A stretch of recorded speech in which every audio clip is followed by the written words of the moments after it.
2026-এই রয়েছে উত্তর পূর্বের রাজ্য অসমে বিধানসভা নির্বাচন। আর তার আগেই দিল্লির নজর রয়েছে অসমে। এবার বিজেপির জাতীয় কার্যনির্বাহী সভাপতি নীতিন নবীন আসামে তার দুদিনের সফর এসেছেন, যেখানে তিনি গুয়াহাটিতে দলের রাজ্য কার্যনির্বাহী এবং মূল কমিটির সঙ্গে অংশগ্রহণ করবেন বৈঠকে। এই সফরটি 2026 সালের আসাম বিধানসভা নির্বাচনের প্রস্তুতির একটি অংশ বলেই খবর। তবে সে বিষয়ে আরো বিস্তারিত জানবো। টেলিফোন লাইনে যুক্ত হয়ে গেছে প্রতিনিধি শেখ মনিরুল। মনিরুল, এই সফরের মূল উদ্দেশ্য কি?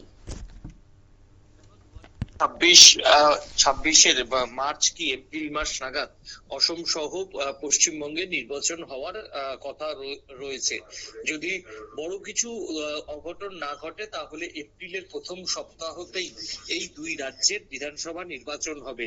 সেই বিধানসভা নির্বাচনের প্রস্তুতি খতিয়ে দেখতে এবার অসমে দুদিনের সফরে বিজেপির ওয়ার্কিং প্রেসিডেন্ট তিনি আজকে অসমে পা রাখেন।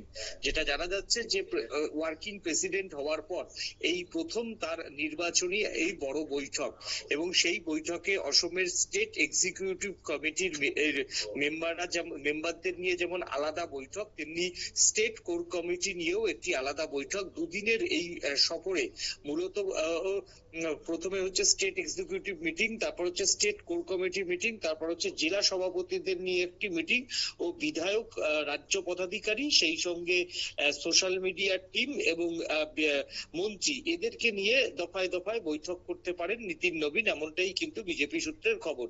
2026 মানে যেহেতু ফেব্রুয়ারি পড়লেই হয়তো ইলেকশন ঘোষণা করে দিতে পারে জাতীয় নির্বাচন কমিশন। এই যে 2 মাস, সেই 2 মাস কিন্তু বিধানসভা ভোটের দিকে তাকিয়ে অত্যন্ত গুরুত্বপূর্ণ বিজেপির কাছে।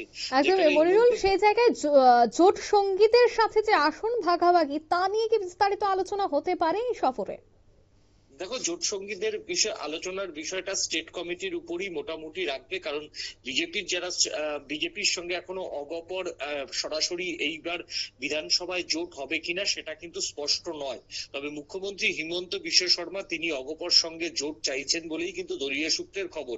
তবে অগপকে এখনো পর্যন্ত যেটা খবর, 15টির বেশি আসন কিন্তু ছাড়তে চাইছে না বিজেপি। সেই জায়গা থেকে এখনো পর্যন্ত অগপর সঙ্গে সরাসরি কোনো বৈঠক হয়েছে বলে আমার অন্তত জানা নেই।